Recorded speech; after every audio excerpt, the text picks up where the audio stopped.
ఇది నా ఫ్రెండ్ గోమాత. మేము ఇల్లు కట్టక ముందులో డైలీ వచ్చేది నా దగ్గర. అసలు ఇప్పుడు మేము ఇల్లు కట్టుకున్నాక రాలేకపోతుంది. సో ఈ డే వచ్చింది, గట్టుకొని తినిపించాను.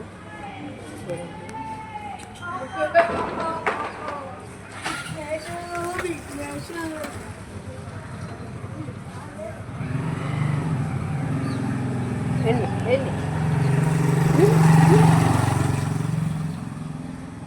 చూసారా,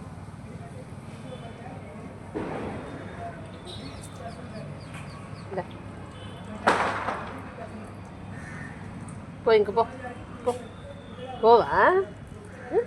పోవా పో ఇంక పోమ్మా పోవా పో తల్లి. చూసారా, చాలా రోజుల తర్వాత వచ్చిందండి.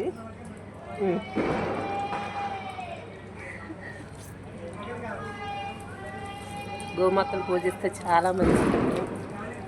అది మన ఇంటికి వస్తే ఉన్నంతలో కూరగాయ నట్టుకోండి, కానీ ఏదైనా పెట్టవచ్చు, తింటాయి పాపం. నోరు లేని జీవితం తల్లి. దా పో, వర్షం పడుతుంది పో, వర్షం పడుతుంది వర్షం పడుతుంది వర్షం పడుతుంది పోట్లేదు చూడండి. వర్షం పడుతుంది ఇంటికి వెళ్ళిపో పోమ్మా వర్షం పడుతుంది పోవా ఇక్కడే ఉంటావా నా దగ్గరే? రేపు రా పో రేపు రా పో.